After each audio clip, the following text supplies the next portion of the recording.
And okay, good morning, everyone. I'm going to call the meeting. Okay, I have my gavel here. Oh. But want to welcome everyone to the March 7th meeting of the Technical Advisory Committee. Want to begin with the roll call and determination of a quorum with Jordan Chandler. From Spotsylvania County, Mr. Paulinello. Present. Mr. Rodney White. Here. Mr. Jacob Paswick.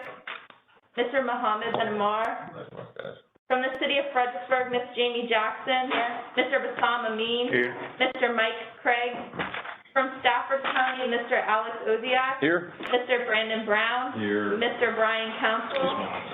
From King George County, Mr. Nick Miner is absent, and Ms. Kimberly Wilson is online. From Caroline County, Mr. Mike Fincham, Mr. Craig Pennington. From Federal Highway Administration, Mr. Ivan Rucker. From the Virginia Department of Rail and Public Transportation, Ms. Sierra Williams. Mr. Todd Horsley. From the Virginia Department of Transportation, Ms. Michelle Shropshire. Here. Mr. Stephen Haynes. Here. Mr. Jim Ponticello. Mr. Dan Grinnell. From Potomac and Rappahannock Transportation Commission, Dr. Bob Snyder. Here. Mr. Joe Stainsby. From the Virginia Railway Express, Ms. Christine Hefner. Mr. Nick Ruiz. Here. From Fred Regional Transit, Mr. Aiden Cork. Here. Mr. Craig Reed.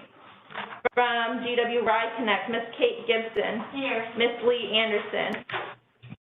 Quorum is present and roll call has been taken. Great. Thank you very much.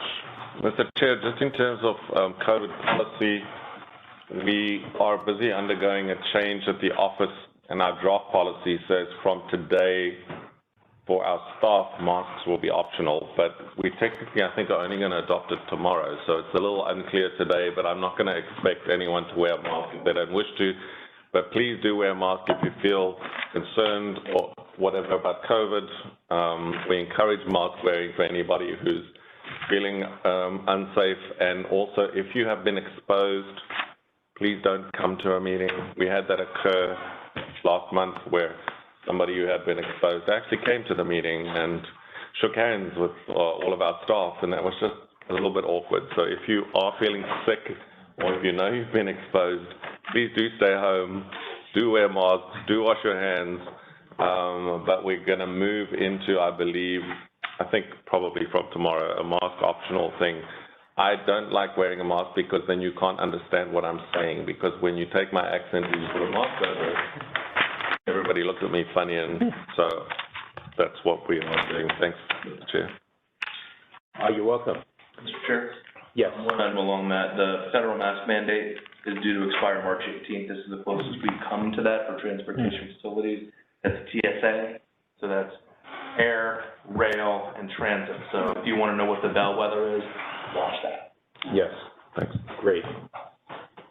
So the next item is number 3, approval of the March 7th, 2022 TAC agenda. Does anyone have any comments or changes to the agenda? Hearing none, motion to approve? So moved. Second? All in favor? Aye. Aye. Any opposed? Okay, motion passes. Number 4 is approval of the February 7th, 2022 TAC meeting minutes. Does anyone have any changes to the minutes or comments? Motion to approve. Second. All in favor? Aye. Aye. Any opposed? Okay, motion passes. Next item is the review of the February 28th, 2022 Policy Committee meeting with Ian. Thanks, Mr. Chair. This is going to be really short. In fact, it's the shortest Policy Committee meeting that we can remember. It was over in 40, how many? 40 minutes. 43 minutes, which is a record, including my own presentation. So that's an all-time record. The FAMPO GWRC MOU was discussed, but no new changes or amendments were proposed. We're continuing to work as before with GWRC. The letter of FAMPO to the Virginia Secretary of Transportation has now been sent You remember we discussed it last year. The content was approved, but I was asked to hold back on it because we had the potential of a new governor and then eventually a new secretary for transportation. That has now been sent. And if you remember, those requests for small changes to the way Smart Scale operates to try to give us more slots and that kind of thing, together with looking at ways to try and move traffic quicker on US 1, particularly when there's an accident on the highway, and also a request to have reverse commuting trains and weekend trains and all that kind of thing with BRE, all those kinds of things. The letter is gone, and I've received acknowledgement of receipt from the Secretary's office. Smart Scale was just a quick update of where we are. The stuff that you all know, we presented to the Policy Committee. Transportation Alternatives Program, we resolved to support the request by Stafford for their particular projects to be approved and supported. Regional studies, these were the UPWP amendments which have been out for public comment previously for 30 days. We had to accept those. The LRTP, if you could just scroll down on the screen there for me a second. That resolution was to have a public comment period just for the CMP. Remember, the public comment period for the rest of the LRTP has already been completed, and the public hearing was handled at the beginning of this meeting. I almost skipped it because I was told to finish the meeting as quickly as possible, so I almost skipped the public hearing by accident. But we did have a public hearing, and now the CMP is currently out for public comment. So please do review it. If you have any comments for us, we'll gladly receive any edits or improvements.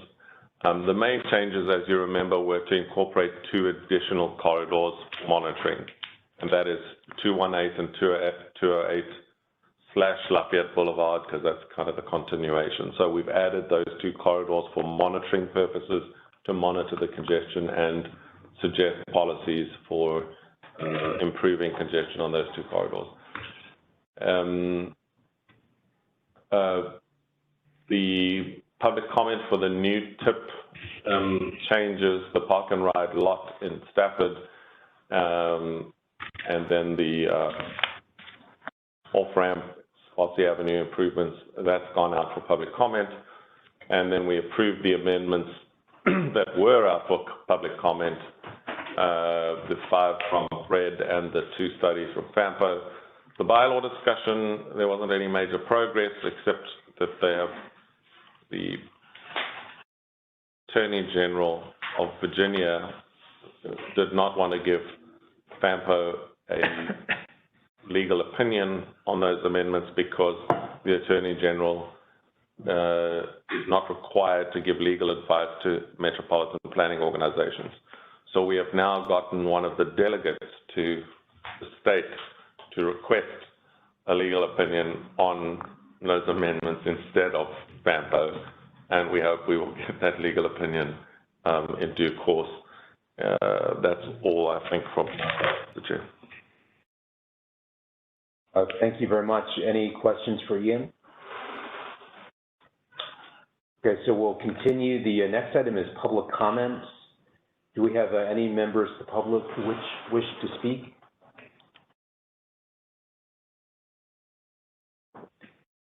Is there anyone online from the public that wants to speak?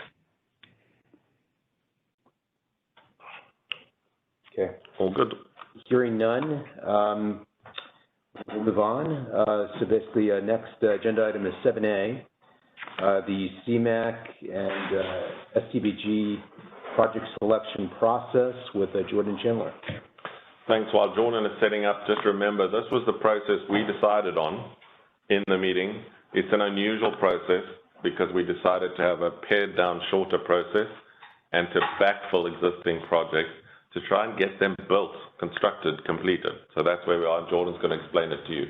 Yeah, so in the presentation, we're going to go over scoring and then each draft set of allocations for CMAQ and then SBG and HIP. So on the next slide, we received 3 applications, one from each jurisdiction, from Spotsylvania, Harrison Road VCR Trail, from Stafford Borough Boulevard sidewalk, and from the City of Fredericksburg to Bankside Trail Phase 1. And after we received these applications, staff held a screening call with each project and project applicant, and all of the projects screened in and progressed to the scoring phase. So on the next slide, you'll see the scores of each project.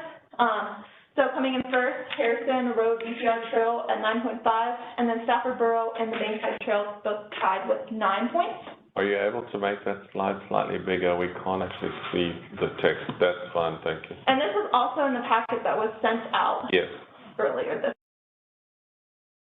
So the final score is just right here on the right side of the screen. Do you have any questions on the scoring? One thing we picked up in the scoring is that 2 projects scored exactly the same.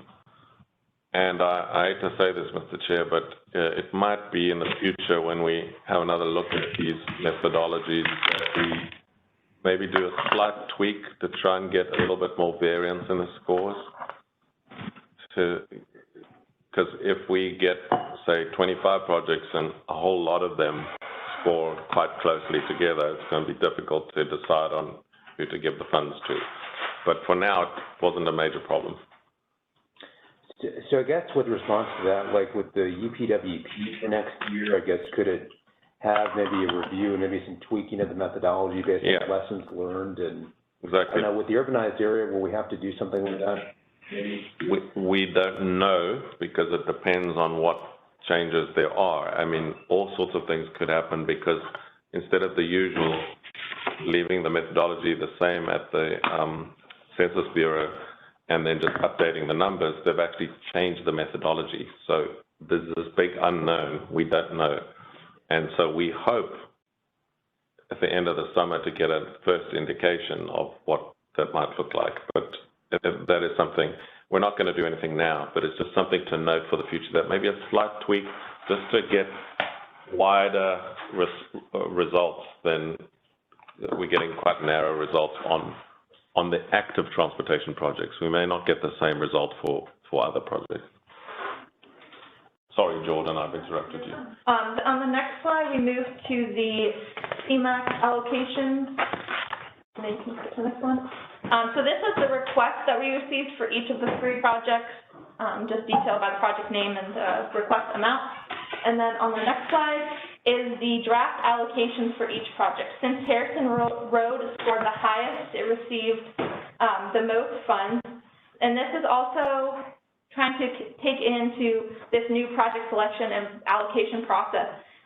We have the restriction that only a single project can receive half of any year's budget. So pretty much in summary, Harrison Road received half of all the available year's funding in each year. So if there was $10,000 in FY22, it received $5,000. So that's how that breakdown happened. And then for the bottom 2 projects, Stafford Borough and Bankside, that scored the same, they split that remaining 50% and each got 25%. So of that $5,000, they each got $2,500, and that was split that way, since they received the same score. And then there's a breakdown of which year they received the funding previous and which fiscal year throughout the allocation timeline for each of the projects. So how do we fund the rest of it? That might be that next year when we do the call for projects, the first step in the methodology is... We're looking at a $2 million project that you're going to put $175,000 on it. That won't even cover PE. The request, some of these projects have other funding, so the request amount is $600,000, $700,000. Inside, that's $2 million, and you're putting $175,000 on it. We need to go back to the city and ask why they only asked for $600,000 and not $2 million. We understand it's not that we... Okay, so I'm looking at your CMAQ list, and so that's my question to you. And that's the question that Mr. Walker's going to ask me. So I've already got that question. That was... Is how are we going to fund the rest of it? Yeah. So, talking with Mike Craig at the city when we had our meeting of the screening call, he was saying that this project is going to be a request in smart scale, so that is how they want to fund the rest of the project. And then Jamie, if you have anything else. Yeah, so I think it's going to go through our normal process. So we're looking at smart scale. we're doing a presentation to the jurisdiction, or the city at the end of the month to talk about, projects and funding moving forward, so we'll be doing. So you don't get smart money. How are you gonna fund the project? So that's what we're talking to the city at the end of the month for the city council members to discuss. If these are your priority projects, here's your overview, and you need to decide what your priorities are. Okay. That's a question that's gonna be asked of all these that are not fully funded. Yep. I've got the question, and it's not just you. Yep. It's gonna be all localities. I've already got the question in my email box now that I have to answer to. These are brand-new projects. We haven't got to the old ones yet, so these are brand-new projects that have just been submitted to us for funding. It'll be, I will have to put on there that it's gonna be locally funded for whatever funds they don't have. Okay? That's the way it will look. Smart scale / local funding. Yes, sir. Yeah, It will be local funding. Yeah, because we I haven't. cannot put smart scale money on a project that does not get smart scale. Correct. It will be local funding. I understand. Okay? Jordan? Yeah, and then also off of Susan's question, in the allocation worksheet and the process that we all approved, it says that in the next call for projects process, we seek to fill and fully fund projects on the list that have a deficit first before adding any new projects. So that's something we've also built into this methodology to take into account that. So with seeking other sources of funds, and then also that line item in the process. So moving on to the STBG and HIP allocations, we sort of lump these together since they're through the same methodology. This is the funding on the list that we either had a request from the jurisdictions or was on the list now that we noticed that there's a deficit, and then what projects are and the amount that they are. And then on the next slide is what years they were funded and how much they were funded in. And so this, we didn't exactly use the 50% of 1 year's budget because a lot of the budget was in FY23 and previous dollars. So we don't want those dollars to expire. So we wanted to fill the need immediately. And since this was a modified call for projects and none of these projects had a score based on to allocate most dollars in like a numeric order, we just wanted to make sure we didn't lose the expired funds. So we allocated based on fiscal year and what projects had a need in that fiscal year. So do you all understand that? We took the old money first so that we didn't lose any money, and we put it on all the projects that could take the money in those older years, so that... Well, earlier money for later money. We worked through that whole process, and that's why you've got that very complicated list of, you know, $5 was moved here and $10 there to actually backfill all the old projects and get rid of all the money that was, Susan was about to come to us with a gun and say, hey, you're going to lose this money if you don't allocate it. And I still have not completed this list, so. Yeah, and so... You're in this list, yeah. So we've done what we could to backfill and get rid of the old money so that, A, we didn't lose any money, and B, we got your projects funded as much as we possibly could, I think. And that's attached to the big 11 by 17 spreadsheet is the step-by-step of how we move this money. So it's saying we allocated this many dollars to this fiscal year from this source and how we rearrange the money. So it's super transparent for you guys to see where everything came from, how everything was allocated. Complicated to do. Well done to Jordan and for actually doing it. It's really complicated to do. I sat through every little movement of every dollar, and it's a headache. And then the last slide is just the next steps moving forward for this cycle. So we are going to discuss these scores, discuss the draft allocation, and then in May at the latest, we need endorsement from the TAC and approval from the policy committee so that this can be approved by the CTB in June. And then over the summer, staff wants to work through a process to get sort of the background details of every project background, all the allocations that have been previously made, and make a comprehensive history of each project on the list, where the money came from, how it was transferred around in the different allocation processes. So we have that clear and transparent history. And then the next call for projects for FY24 through 29 will begin in September. Right. And what's the schedule for the UPWP? So the UPWP, we're busy drafting the new one now. We don't yet have the complete numbers of how much, we need to know how much 5303 we're going to get, how much PL we're going to get, and all that, because that's all going to go in the UPWP. Both VDOT and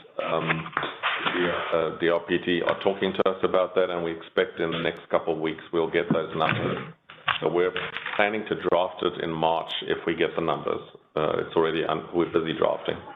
And then in April, we can bring you a draft of the UPWP. We need to, my understanding is that we need to have it all approved in May, and together with a budget that folds into the GWRC budget, which they have to approve also. So we're working to try and get our UPWP drafted in March, show it to you in April, and everything is approved in May. Sounds good. Sorry, Mr. Chair, we have a question. So go ahead. Comment to make on what Susan was talking about funding projects and estimates and everything. As most of you guys are aware, VDOT has adopted some new estimating practices and protocols. And when we enter estimates into the portal when you're applying for smart scale, revenue sharing, TAC, whatever application-based program, you have to enter a schedule. And then when we enter on the back end, projects, when they become a project in the VDOT system, we have to tie that to your schedule. And all of these projects are entered in today's dollars, and then we have inflation that's added to them. That the schedules are tied to the estimates, and it's based on when projects can be fully funded. And it inflates your estimate in the system now. It's not something that we override. So having your funding tied and knowing when you start and when you finish is going to manipulate that estimate.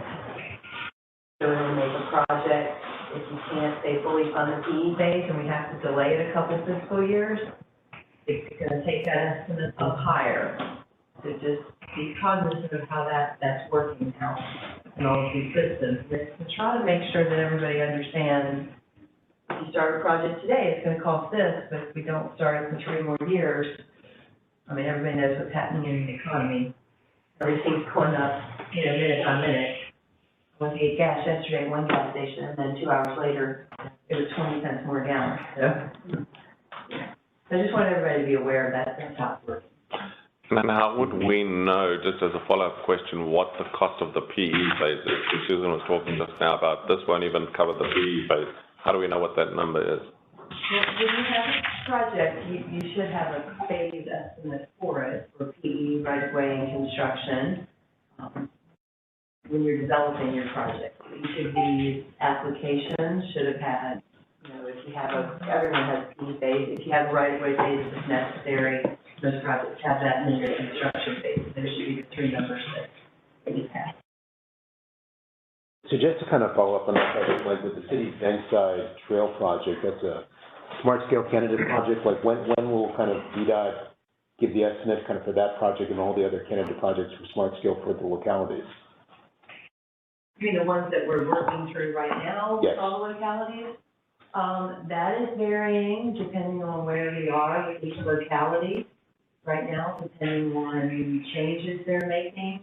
I know some localities we've already turned back over some initial information. I'm looking at Stephen if he's working on that list too.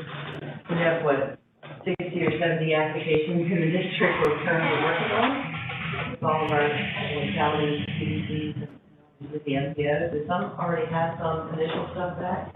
Some it's going to be a little later this month before we get all of this turned back around. And I guess this is a question for staff, maybe VDOT too. Basically, with the CMAQ and SVG budgets, did we get the final figures for those, or are those still subject to change? Susan was just commenting on that a minute ago, and I was raising my hair. I don't have it. You base it upon what we've had before, the 6-year plan money. The 6-year, it's out there. But you base it upon that, but are we gonna get increase? I don't know. We're all waiting with a bated breath on all of these figures. And they're simply telling us to just use what you see in the slip, and if they change, hopefully they'll change for the better. some are not changing. So remember, there's two different pieces of money here, and you two probably know all this better than I do, but there's old money, or money that we already know about, which we're programming now, and then there's new money, which we decided to park until September. And so are you talking, I mean, is your question about the money we already know about, or is your question the new allocation? You know about it, it's subject to change. That's the point. Just remember that. The point is that Susan is saying that even what we know about is subject to change. Yeah. So if you're looking for the figures that I normally send out, I don't have them yet. So just to clarify, my understanding is previous is set, but basically the FY 23 through 28 could change, and the 28 we don't really care about, but the 23 to 27, if that changed, that could have some impact. It could, and we don't know right now what to do about that because we don't have numbers. So we've taken what we know and built the best judgment we can, and I think we have two projects that could take more money, 2 or 3 projects that could take more money if we find there's more money available. But if there's not more money available, at least we've planned so that we allocate as much of the old money as possible so that we don't lose any old money. If it's Christmas and we get, or a bonanza and we get extra money, we can always allocate to some of those other projects that there's about 3, I think, that are left that could take a little more money. And we were quite happy to allocate those, except for the 3 new ones, which of course could take quite a bit more money if we have lots of money lying around. I have a strange feeling that the figures are not going to be out until after mid-March.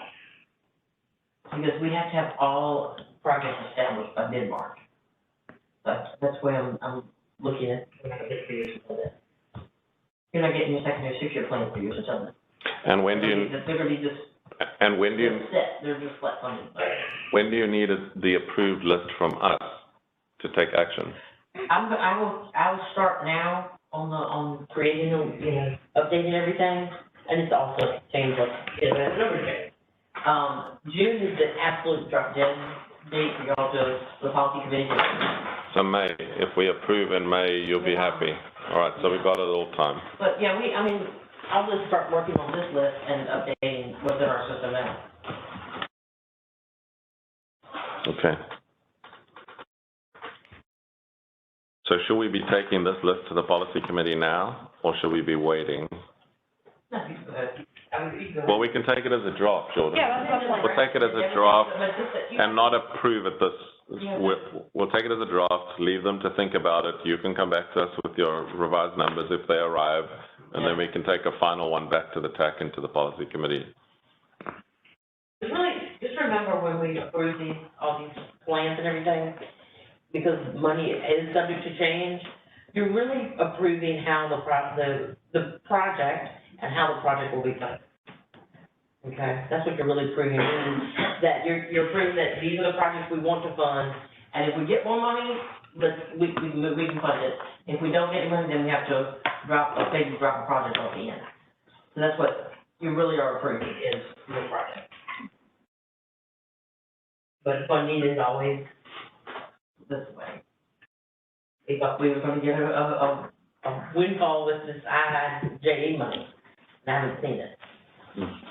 I do know that some of that money is going to some bridges. The city's gonna get a Route 1 canal bridge. That looks like, but I do not know of, that's the only one I've heard of.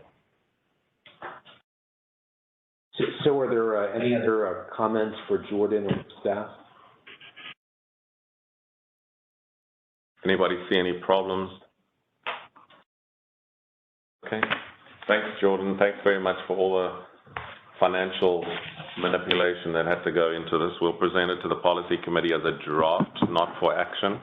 And Yeah. we'll come back next month to you. The second item is just what we have printed out for you that you could have picked up on the table. It's just a spreadsheet and then the step-by-step of how things were allocated. So that's just number 2 on the list. We don't normally give you that step-by-step thing, but in the interest of transparency, you can just see that's how complicated it is. Every little movement creates 4 other movements, and it's a tracking nightmare. This is just a question, but are there any older projects that can come off? Like maybe number 4, the Lafayette study? Yeah.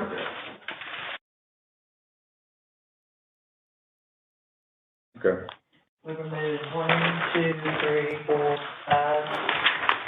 We removed 5 projects. Okay, that's good.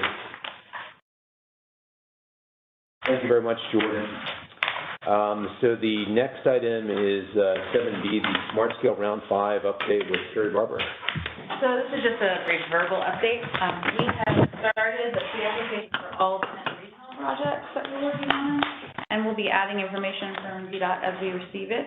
Hopefully you all got the email, the helpful email from Stephen over the weekend with sketches and information on what to expect in the coming days from VDOT, and you heard Michelle say that they are working on the estimates, so as they come in, they come in. If there was some problems with some folks not being able to open them, I guess you're going to resend the sketches. Yeah, if you weren't able to, and I've gotten a couple messages from Ian and Paul, we'll figure out a better way of doing it. It's one of those things where we're sending outside VDOT, and you say yes, please do this, and then it doesn't. And so we'll get back to you. And also the pipeline projects, I know we're all waiting for updates on those, and he said that's not going to be until phase 3 when they start packaging up the recommendations into potential projects. Right. When can we expect that? Well, one of the things prior to that what I'd like for everyone to do, please, is if you have a pipeline project that you're considering, we have all our recommendations already. Mm-hmm. We've already done that in the stakeholder meetings have been held. And we'd like those selections to be made, if possible. Now, I understand there's, since there is more to, additional time to go, maybe you don't have everything, but we really need to be able to focus our resources, meaning our consultants' resources, on getting those ready as soon as possible. Now, because we do have a little bit of a grace period, it's for the pipeline studies, it's not absolutely critical, but if you can, certainly have that internal conversation and, see if you can, select those features that you want to include in each of those applications, it'd be very helpful because we can, then turn around and say to our consultant, please, prioritize these. Yeah. Because we do, we certainly don't want to push it up to August 1st by no means. We need to have that well established and determined. So if I can just comment on that, for the applications that affect the city and Spotsylvania, we've already sent the email through to you guys to say, these are the elements that they would like, but are these okay to be put into one application? And you've sent that to your consultant to actually see if that can be worked out. So we've actually already done that on those projects. Yes.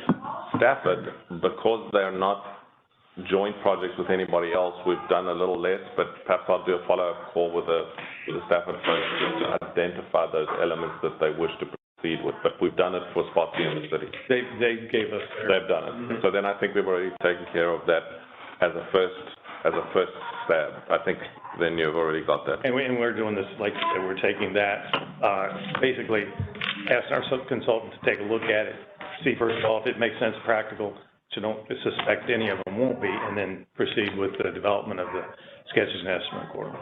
Okay, so I think that one we've done step 1, tick. Step 2 is if the consultant comes back with concerns, then we'll deal with those. And thank y'all for doing that, though, getting those in early to us when those that have been done that way. It's very helpful. So that's pretty much it for Smart Scale.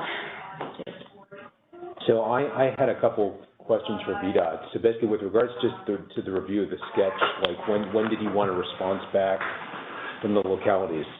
Well, first off, those sketches they're draft, and some of them, like I know the one on Route 1, Mass Pines, didn't have the lane markings, but it did show the area of new pavement, basically.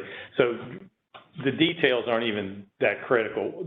What we're asking there is if there's anything that is missing, you're like, oh, you forgot this feature. Or if it just looks like something is wrong, that wouldn't make, please just let us know as soon as you can. I mean, like this week would be great. Hopefully there won't be any of that. And again, please look at it as though it is draft and we are still developing those. We just decided internally that it would be a good idea as we pushed out kind of some information that we would include the sketches as they currently stand. Again, right. just to make sure that, you know, your eyes look at it and you go, oh, you know, this is exactly what we had in mind as far as the area, the length of the project, the features that are included, shared use path versus sidewalk, whatever, that type of thing. Yeah, the one comment basically with the Route 1 Mass study, I looked like the Mass Church Road and Route 1 looks pretty good. But basically down at kind of Guinea Station, we got feedback from Peter and Kyle that VDOT didn't want to have roundabouts on Route 1, that they wanted to have a traffic signal there instead. I'm not sure, is that the final VDOT verdict on that? But the county wanted to pursue the roundabout, but the latest we've gotten from VDOT is VDOT will not allow that, and then a traffic signal at that location. Route 1 in Guinea? Guinea Station. Which was a recommendation from the Route 1 corridor study. Yeah, it was a study recommendation, you're right. We'll talk about them. We have a big meeting every Tuesday morning. We will definitely run through that and make sure that we don't have any conflicting advice going out.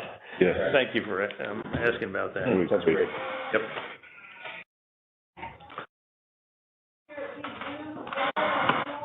Okay, so, yeah, sure. Can I go back to scoring and allocation quickly? Sure.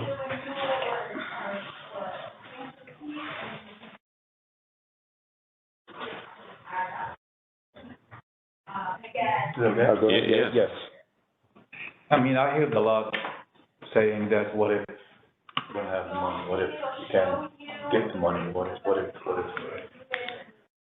So for us as a city, at the time of submitting projects, is there any way we can get advice that this project is not a good idea to keep it or to submit it, find alternatives, rather than just waiting another 2 months or 1 month, 3 months to say, well, we have issues supporting this project? You mean submitting it to FAMPA Yes. for CMAQ and STBG funding? So what Jordan does is to, first of all, meet with the localities to check that they screen in. So if there's a major problem with the project, Jordan would have told you already that there's a major problem with the project. In terms of funding, that's a different question because we can't predict whether or not you'll get smart scale. I'm asking really. Yeah. FAMPA can't predict whether or not you'll get smart scale funding. But if there's a technical problem with it, Jordan would have already told you because we checked all of that in that screening call. But when it comes to funding, I'm hearing that, you may not get the money or, the money is not there, or, so why are we submitting stuff that? Well, okay, I mean, you never know. What you're gonna get is market. I understand that, but is there any way, like, preliminary review of the project and say, is it doable, not doable? No, we've given advice over the years about cost of projects and whether you have leverage funds or not, or this or that, and other than those general dollars. I mean, in this case, it's a trail. And it's a trail in an area that's been in your plans for years. For this particular one, 30 years, I think it's been a plan of the city. So it's not a project that's brand new and that everybody doesn't already know about and VDOT knows about. Everybody knows about it. I think if there was going to be a major problem, somebody would have told you.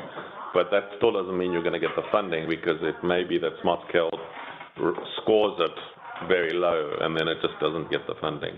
So I don't know if we can, so I think that's the best we can do, yeah. Thank you. If it is a brand new project, like putting a tunnel under the I-95, VDOT might come back to you and tell you you need further engineering work. So that does happen from time to time. Or that may just take all the money if it's, well, you won't get anything. So there we go. Always bear that in mind. It's competitive. You can have some really good applications, and they won't get funded just because there's not enough funding. And we have some very, very strong projects this round. From somebody else. From everyone. Can you give us their name? You're looking at. Very good. So are there any more comments on Smart Scale or anything kind of up to the agenda at this point before John? Okay. The next item is 7C, the Transition Alternatives Update with Carrie Barber again. So yeah, just another brief verbal update. I've provided the local assistance division with our TMA selections, which was to fully fund Flatford Road sidewalk and to place the rest of the roughly $512,000 in prior funding and current funding on Stafford Boulevard. So now we're just waiting. They're going to be meeting with the at-large CTV member next week, and so we should have all of the selection information by the end of this month. So next month I'll be able to report all of that to you. So Carrie, with regards to any additional funding, does it look like that's a possibility for this region, or is it probably not going to happen? I haven't seen anything about that. Okay. Well, I've got Carrie on the floor, if I may make a comment, Mr. Chair. Sure. Carrie is now full-time, as I think I told you at the last meeting. So she is handling Smart Scale and TAP, right, as our contact person. That doesn't mean she's going to do all the work. She'll pull some of us in to help with things, but she's our contact person for both of those programs, and she's doing a great job so far. Jordan is our person for CMAQ, STBG, and also for the TIP. So if you want to amend anything, please only speak to Jordan, because if you talk to someone else, we're going to give you the wrong information, right? Jordan is the expert for TIP and for CMAQ, STBG. Carrie is the expert for Smart Scale and for TAP, or TA as it's now called. You know that Matthew left us, so we don't currently have an expert that can do street light.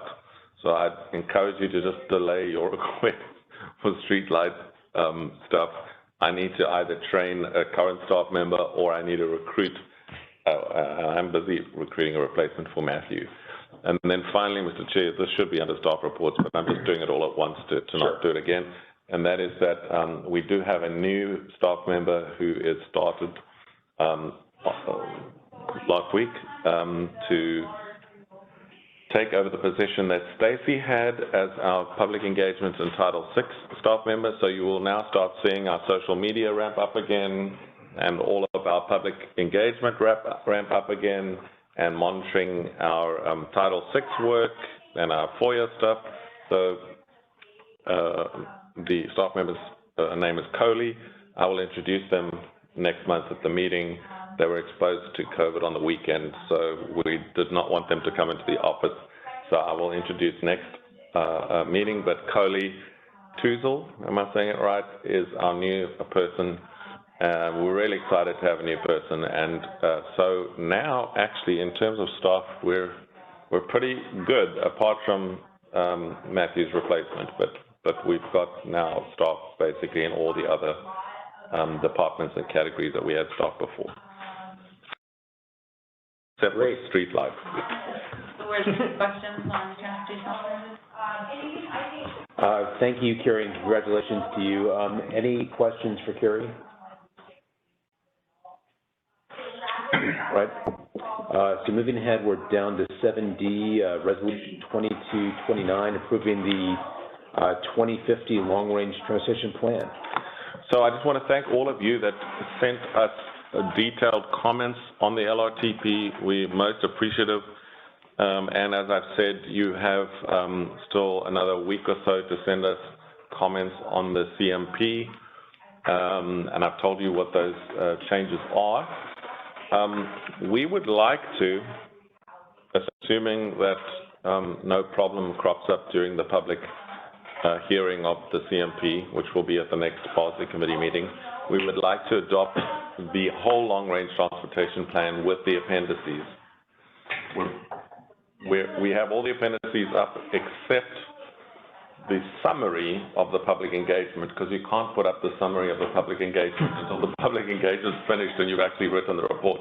So we have a draft report, which Becky Golden has written for us, but we still need to edit it, and we will put that out there. But other than that summary of public engagement, the whole LRTP is up on the website, has been for some time, and we are asking for an endorsement. We would like to ask the policy committee to finally approve the long-range transportation plan.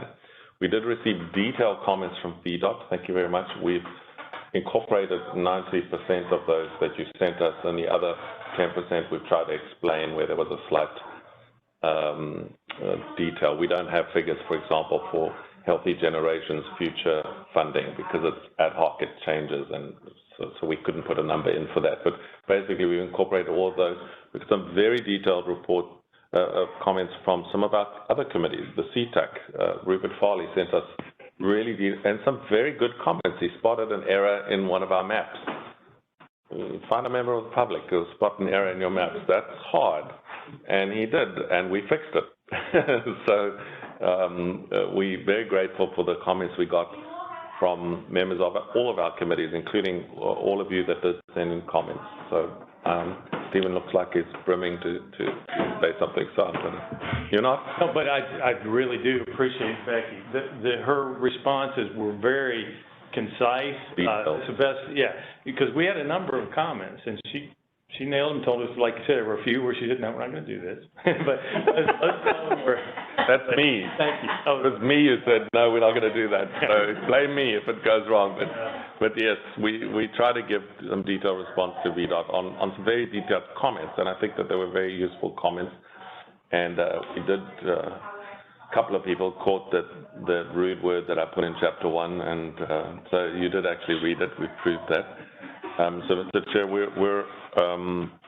the versions that are up on the website now are the final versions after we've already made all your edits.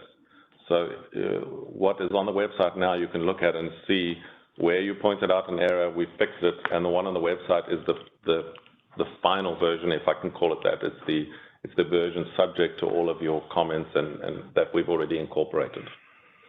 So it's already up there. Remember, the two things we couldn't change anywhere are the goals and objectives, which was approved by the policy committee, and the constrained long-range plan list of projects. We can't change that because it's gone through air quality conformity. So those two things we can't change anyway, even if you don't like one of them. So the only thing that's still changing is the public involvement, you said, part of it? Yes, the summary. We put the actual full comments as a PDF. It's Appendix L, I think, somewhere like that. So the only one missing is the summary of that. So in other words, the full comments are there, word by word, blow by blow. Becky just took one swear word out, but other than that, they're blow by blow all there. The summary of it is the only part that's not up. In other words, those, I don't know, 40 pages or whatever, we have to produce a short summary. So the short summary is not up, which we're working on. Everything else is up. And the short summary might have to include a comment on the CMP because that's still current out for public comment. So this is just a comment, and I'll say I don't know that we have any issues with the plan, but normally, like, we have the plan with the agenda item, like for the approval, and we just have the resolution. We don't actually have the plan on the agenda. Okay, the plan is on the website, and it's quite a lengthy document. How did you normally make it available to the? Well, it could have been a link. There's a link. The policy committee, you're not just going to have a resolution, right? You're going to have the. We'll put the link, but we did for the last policy committee meeting actually have the link in the agenda, I believe. But if you look at the website there, it's on the website with every single chapter listed separately so that you can download them separately. But we obviously can't print out a full copy, and we can't. Yeah, and I wasn't saying print out a full copy. I was just saying, like, usually put the link in there, and we'll have the document. So okay. Well, I guess to say with the understanding that we're approving what's on the website. Yeah. I'll make a motion to approve. There's no. Second the motion. Okay. Thanks, Jamie. And all in favor?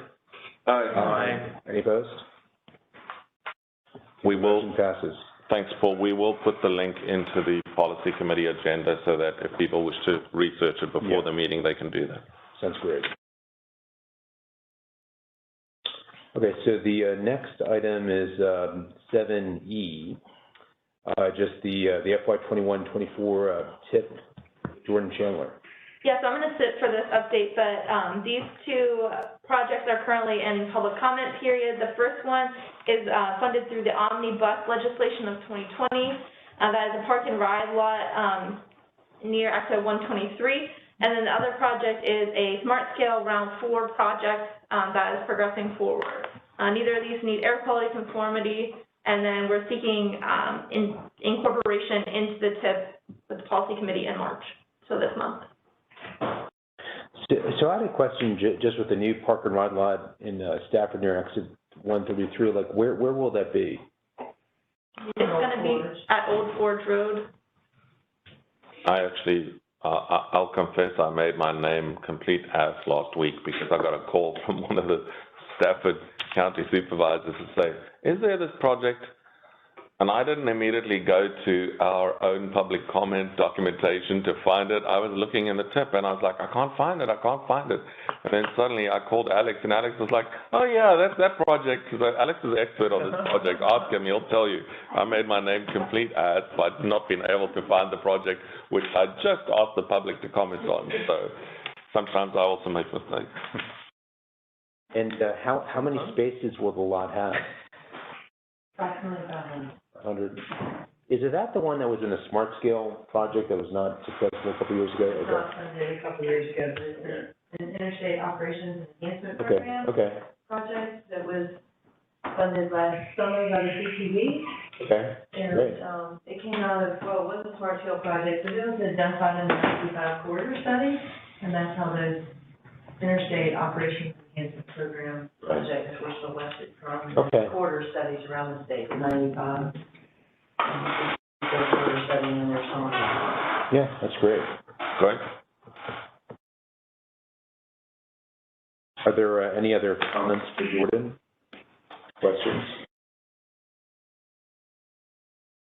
Okay. I'll say hearing none, is there a motion to approve? So moved. Is there a second? All in favor? Aye. Any opposed? The motion passes. Okay, we're down to the end of the agenda with correspondence.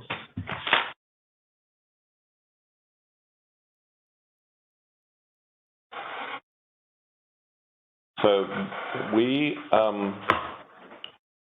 were approached by OEP and asked if they could do this briefing.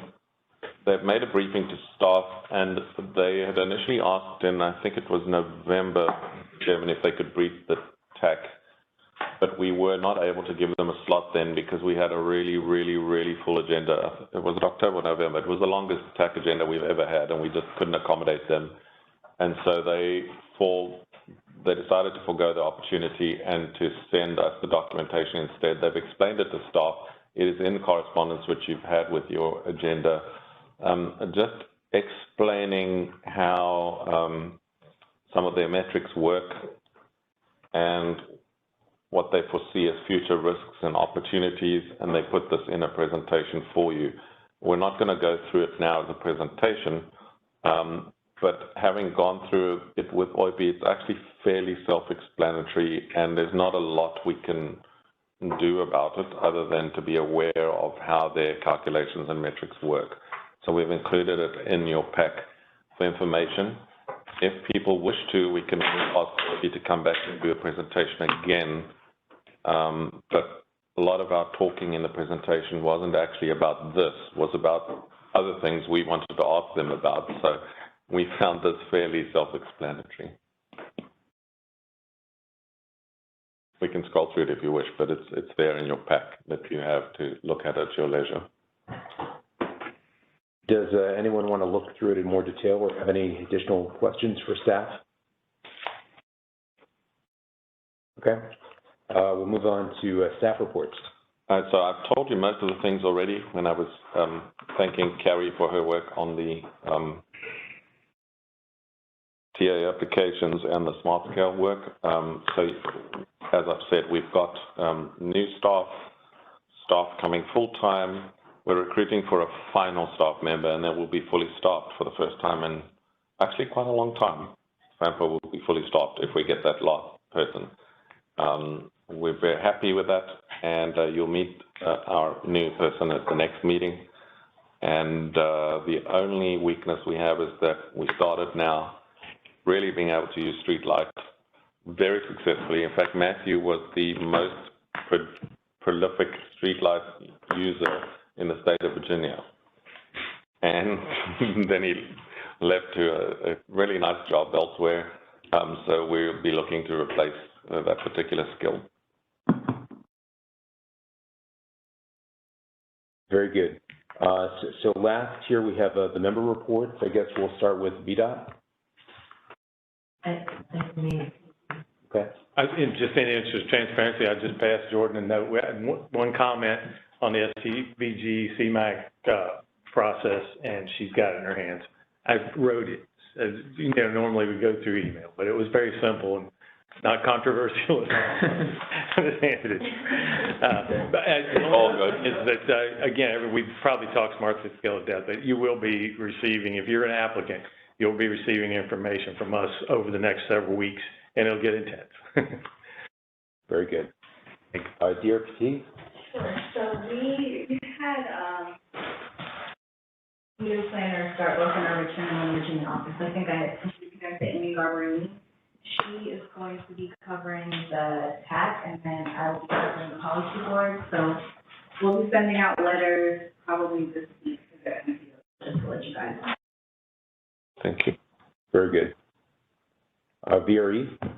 I just want to invite everyone to virtually attend the next board meeting, March 18th, 9 o'clock. We're going to be doing a presentation on ridership recovery strategies and some analysis that we've done on that. So if anyone has any interest in learning more, that would be the forum to do so. Sounds good. GW Ride Connect? Yeah, so one exciting announcement. We are starting to use the Commute VA app for ride matching. That is an app that DRPT has implemented across most of the state, but we have soft launched it. So if you go to our website and are looking to sign up for our program, you will be directed to that app. We are going to start marketing that next Monday. So we're really excited about it. If you haven't, check it out. It's pretty cool. You can go in and put in kind of your start location, your end location, and your time, and it'll bring up all of your riding options. So van pools, people that you might be able to carpool with, transit, all the thread information is in there because it links to Google. We've put the OmniRide buses in, so pretty cool, and we're excited about it. It's called Commute VA, Commute exclamation point VA, but there's a website for it at the state level, and then it's also linked in our. Cool. Yeah. Sounds great. Yeah. Stafford? No news to report this time. Okay. And Pierre, to see OmniRide? Yes, a couple of highlights. We purchased, or had a resolution to purchase 19 buses. And, you know, the obvious question is, you know, is ridership recovering? The answer is we had a much more aggressive plan than that. Because if you think about it, you have the future of FedEx, you have I-66 opening, plus we had a replacement cycle. So during the pandemic, we stopped replacing a lot of our fleet. So this keeps it current. On a ridership note, we are about 40 to 45% pre-pandemic. So we are well ahead of the curve when you would account for the fact that we've adjusted services down. We're only operating about 80 to 85%. So we have a much higher seat occupancy rate than some in the region. It's tough on like VRE. It's not like they can just say, hey, shorter trains equal less cost, right? It just doesn't work that way. Their fees are track access fees and things like that. So we're saving in terms of labor. One thing that we are concerned about, though, the region should be concerned about, is as ridership does get recalled, it's going to be highly unpredictable. And the pattern that we're expecting to see is that we are not going to see the crush loads in the morning and the crush loads in the evening. We think we're going to see cramped loads all day long. And people are going to be wanting to travel at 11 o'clock in the morning to go to a meeting. They don't need to sit in an empty cubicle. So that's some of the concerns we've got, which means we're going to have a lot more dispersion of ridership or services, because that's where it will be during the day, which means the classic sources of toll revenues, right, aren't, because it's all been about throughput. So we've got just some concern areas there that want the region to pay attention to. and start to look at those kinds of things and work together and coordinate. And as you're seeing trends, please reach out to us, DRE. We'll share with Fairfax, et cetera, just so that we can continue to move the needle in a positive way. So thank you for that soapbox. Yeah, thank you. Fred, Transit? Yeah, just one quick update. We started fare free service on Monday. We saw about a 20 to 25% uptick on our ridership on our routes. We're going to continue to monitor it. Yeah, it's really exciting. We're getting good feedback from our operators and our drivers. So we pulled the fare boxes off, and we're doing buyback for our weekly pass and our month pass and things like that. So we're going to continue to monitor it. Yeah, that's it with that. We are still operating with a little bit of modified service, but we've been hiring more full-time operators. We're transitioning to part-time operators to full-time, so we're hoping to be up to full service soon. And yeah, we're just continuing to plug away. We finished our DRPT grant cycle applications for FY23, and we're about to start TSP. So I'm sure some of y'all saw an email come out from Zeddy, who's a new planning intern, and we're just getting kind of basic information started collecting with that. So we're hoping to have the notice proceed here shortly and then get everything kicked off. So that's what's new here in our neighborhood. Question for you. What's the status of the VRE shuttles?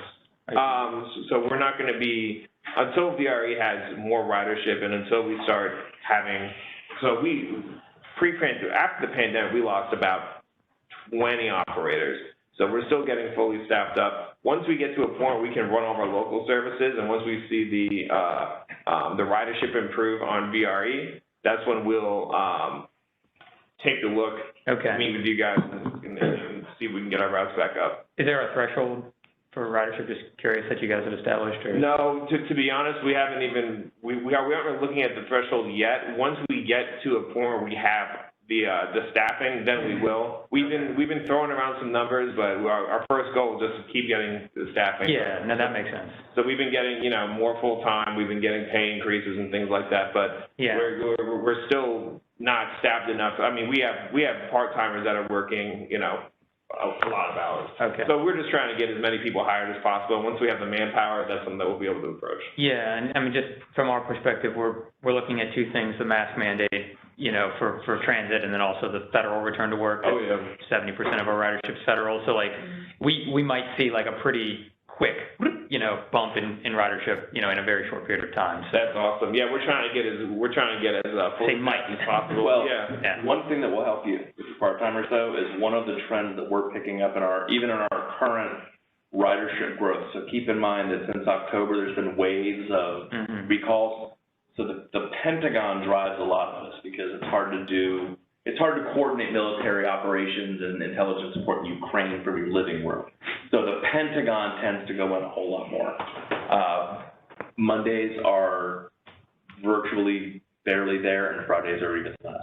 So you may be looking at only a Tuesday through Thursday, which does fit in with that part-time work group, which right now seems to be easier to attract than full-time, which sounds crazy, but that's just one of the trends that we've seen, especially for people. Yeah, we're thinking about that too, but we're still, our part-time workers are working over their allotted amount of hours, so we're low on part-time and on full-time. So hopefully we get some part-time. That's a good option, I think, to be able to, if you have a good part-time shift. But yeah, just all across the board, we're just down. So. Yeah. Should all get our CDLs. You guys should. We got a job for you. Come on. No, thank you. If you give us those big bonuses, we'll all come over, right? I'll tell you this: if you drive a bus for a couple of weeks, you'll want to increase the pay. Right. Yeah. Operator in the United States of America. Absolutely. Anger management issues. I cannot do what they do. Put politicians in for one day. Yeah. The city? Tom, do you have anything? I don't. You're good. Thanks, CR.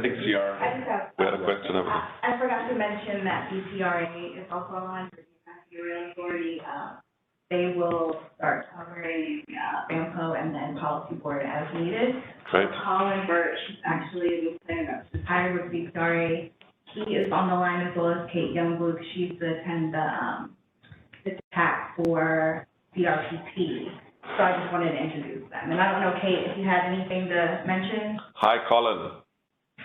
Welcome. Hi, everybody. Welcome back. Thanks, Hey, Ian. Colin Burke, what's happening? Can you guys hear me? Yeah, I can. Okay. Well, thanks, everybody. We're happy to participate as we had been since I joined BPRA back in August. So I'll be coming in and out of meetings as necessary, but your day-to-day will be Colin in the future. So thanks for welcoming him, and we look forward to continuing work on the TIP and the long-range plans and the rural plan coming up. Thanks so much. Yeah, thank you, everybody. Great work.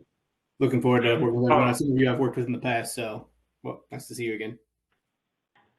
Colin, it's Aiden Quirk. They can't keep you away from this region, huh? Yeah, they tried, but I'm coming back. Then you try harder, I guess. Yeah. And Spotsylvania doesn't have any comments, so I want to thank everyone for coming up. Sorry, for something. Anything else? No. Okay. Motion to adjourn. Is there a second? All in favor? Aye. Meeting's adjourned. Thanks, everyone.